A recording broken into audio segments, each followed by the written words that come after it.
My lie worked.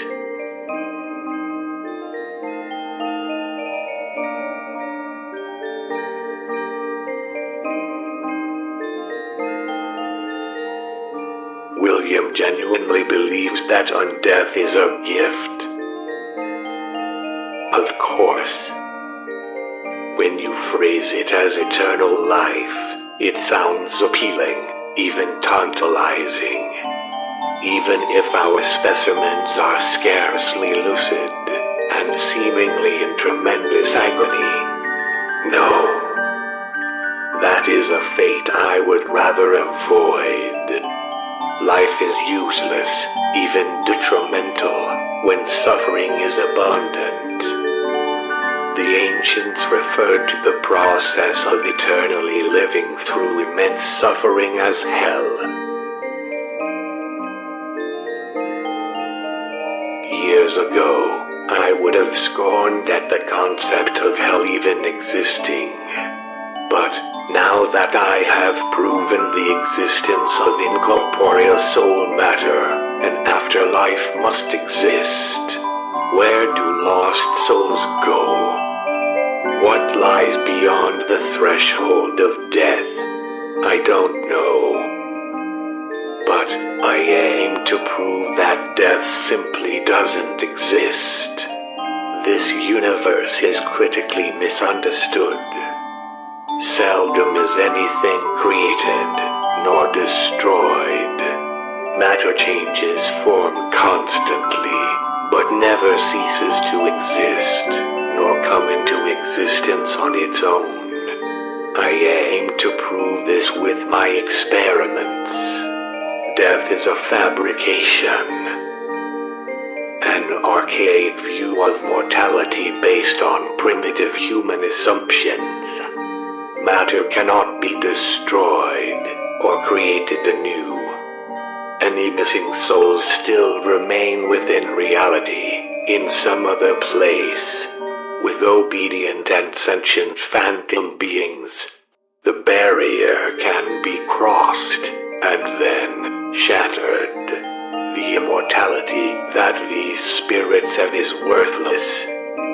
What good is living forever when air feels like it's on fire, and every nerve pulses through jagged metal and crudely stitched together leather? To understand such things, one must become mechanical. Organic matter is invariably complex, but machines can be deactivated, dismantled. Organic matter cannot be shut down and restarted so easily.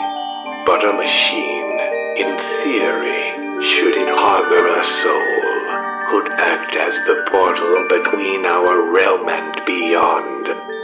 Once I find out where lost souls go, I can find out where we came from. In turn, we can work backwards. We weren't created either. We merely changed as all matter does. Joyously, I unravel the myth of our creation, and this is my legacy. I will remove the shackles of mortality from humankind. I am Doctor, and I will abolish death. I will teach the world all about the joy of creation itself.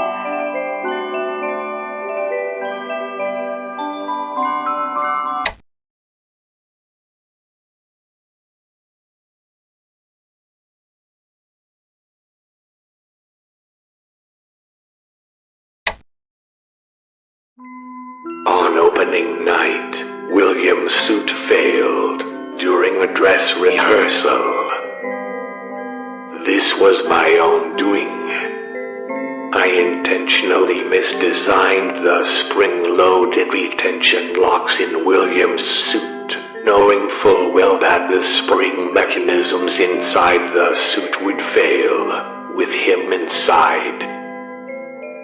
He died a predictably painful death on stage, following his bow at the end of our performance. What a moron. But the end result was fascinating, and an eventuality that I had never considered. Despite steel rods piercing William's flesh and puncturing his lungs, William still walks amongst the living. At first, I considered that William may be somehow immortal, but soon enough, I noticed a minor change in his physicality. William has done something that no spirit has ever done before, to my knowledge. He has repossessed his own corpse.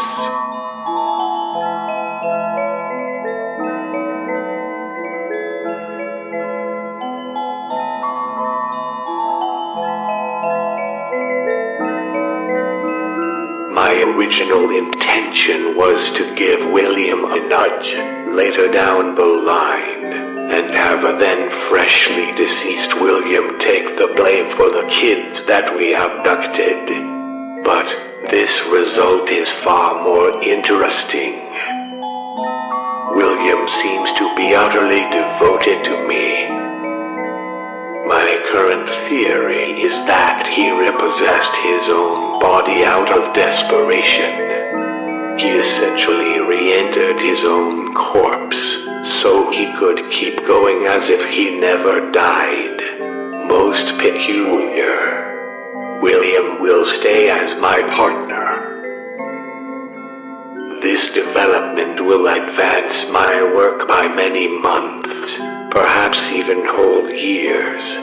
William's soul is both extremely unusual in the manner in which it possessed its vessel, but also in the fact that he has no idea what I've done to him, unlike the others. He will do anything that I tell him to do. He will act with complete obedience. William foolishly thinks that he has hidden this from me, but I can assure you that I can use this to my advantage. What would happen if William was to die again and repossess the same vessel? What if I were to damage his brain or remove his organs whilst he slept? Would he keep repossessing his old body just to stay with me? How far is this soul willing to go for me? How much pain will this soul endure just to stay here with me? If his soul was to pass on to the afterlife, could I trust it to come back? This may be the breakthrough that I was hoping for. My previous plan of intimidating and scaring the souls of lost children with violence and electrostatic forces was far too convoluted. William is the only test subject that I need now. The trust that William has placed in me is ill-founded. Now, my work can truly begin.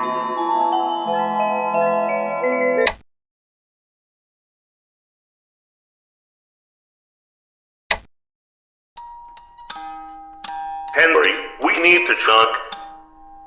Do we, Willie? Yes, we sure do. Ever since we abducted that little girl, everything here has been weird as fuck. Tables emptying themselves, things moving.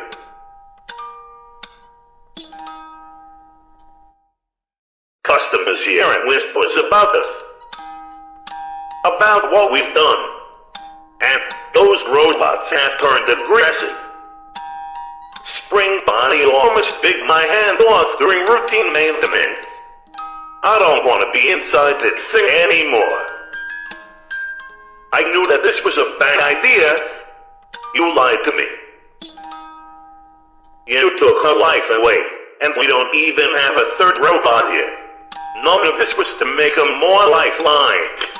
What we've killed is our own dream. Shush. Relax, William. I know what I'm doing. I'm working on the solution to our problems right now. What's that on your desk, Henry? It looks like a marionette. This isn't just any marionette, Willie. This is a vessel for our little friend. I see.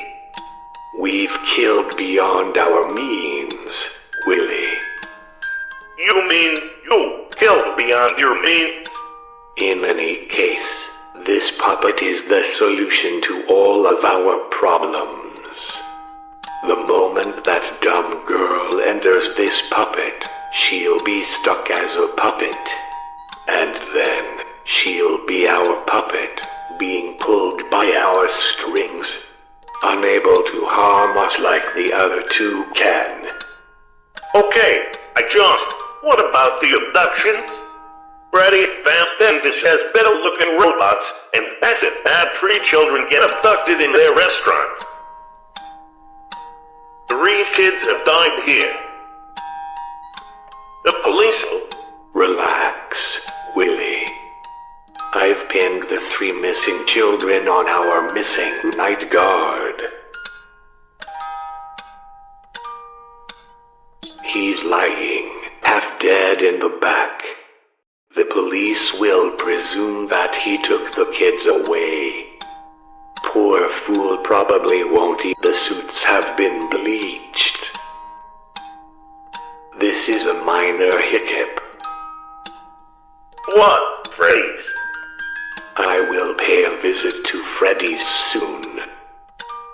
Those 3 dead children will look like nothing compared to the 5 children that are going to go missing at Freddy's next week.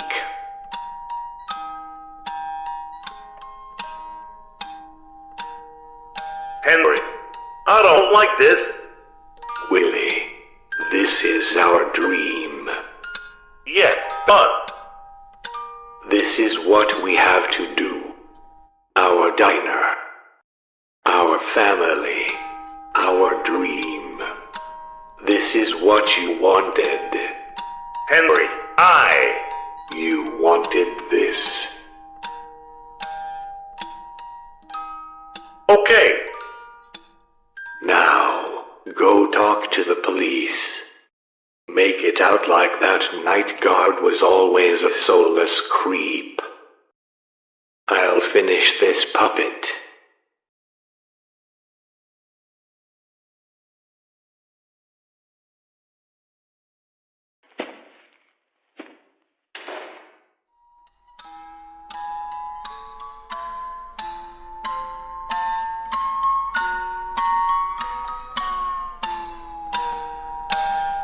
The clock stopped, never to go again, when the old man died.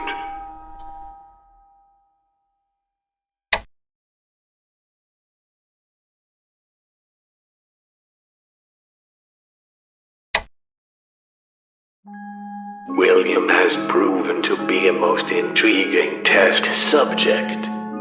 From my possessed animatronics, I've noticed that souls seem to be capable of retaining a limited amount of memories.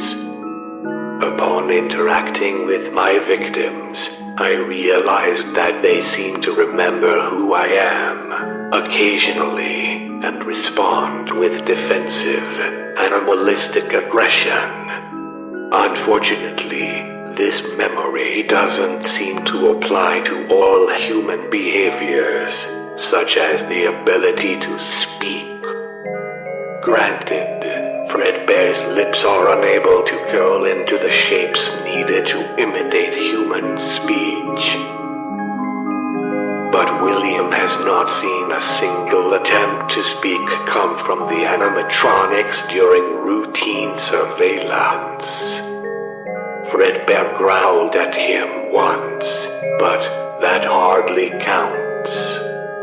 Thankfully, William has provided me with a way to quantifiably measure how how much memory and what kinds of memory are retained in the soul.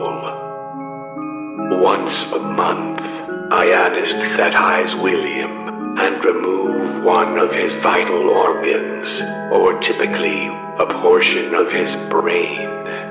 Usually, tissue from the frontal lobe, due to it being a generously accessible mass of neurological material.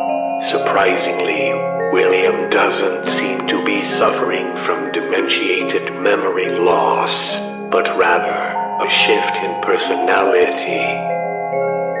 His conscience is unburdening itself, and he has begun to ask substantially fewer questions about the ethics of our work. At any rate, at least I know a cure to William's incessant whining. I've begun to leave William alone with the animatronics at night. Unbeknownst to him, he is being recorded around the clock, allowing me to watch him from afar and without tainting my results with his sentimentality. Sometimes William speaks to himself. I'd rather not think about what he's said lately. Work continues as usual. I will make the impossible possible.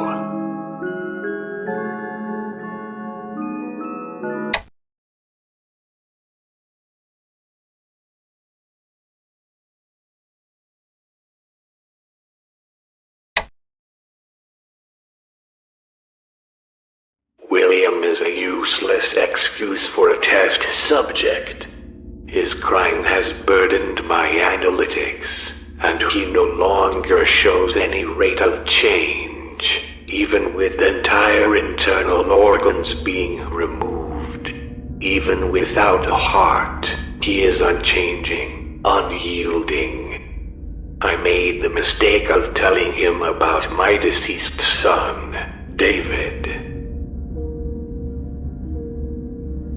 And now William has run wild with the idea of replacing him, and for me to become the father that he never had. William is a monster. My monster. And I don't want him bearing my name, no less my son's. William cannot follow simple instructions, cannot control his emotions, and is too afraid to leave his own rotting vessel for even a second, even when incentivized with controlled shocks. I'm going to abandon William, leave him to mop up, back at the diner, under constant camera supervision. I need to properly gauge how he copes with abandonment. I will continue my work and claim victims in other Freddy's locations. Just as the invasive cuckoo bird lays eggs in the nests of other birds, I shall claim victims at competing Freddy's locations, forcing them to maintain and monitor my test subjects. Another advantage of a lower density pattern of victims is their inability to gang upon me in the same place. Once enough souls are collected, I will have a substantial number of souls to produce the machine that I have hoped to build from day one. A machine that can successfully take an adult male from our realm to another, and back again. Soon, I aim to no longer be in this realm at all. Life as we know it will change, and you have me to thank for it.